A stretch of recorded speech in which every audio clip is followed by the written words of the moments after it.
Ishte News, përshëndetje, në vijim do të njohim me informacionet më të fundit. Për rreth 2 orë do të qëndrojmë bashkë, siç bëjmë nga hëna në të premte, do të ndjekim e patjetër gjithçka do të ndodhë në kohë reale. Prokurori i përgjithshëm Olsian Çela ishte sot në Këshillin e Lartë të Prokurorisë, ku ka bërë raportin vjetor të Prokurorisë së Përgjithshme. Gjatë raportimit të tij,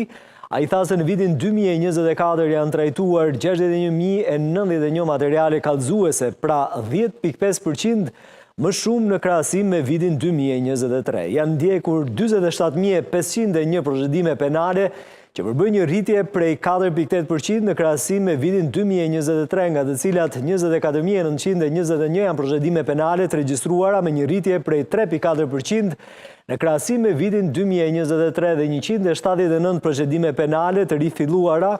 që të regojnë ullje prej 10.9% në krahasim me vitin 2023, thaj, duke shtuar ndërkohë se janë mbartur 22.401 procedime penale dhe është vendosur mos fillimi për mjaft çështje, ku tek kjo shifër e materialeve të trajtuara përfshihen procedimet e mbartura, procedimet e reja të regjistruara gjatë vitit 2024 për vepra penale të parashikuara në kodin penal, procedimet e rifilluara gjatë vitit 2024, si edhe vendimet e mos fillimit të marra gjatë vitit 2024, pa përfshirë procedimet e regjistruara sipas kodit penal ushtarak.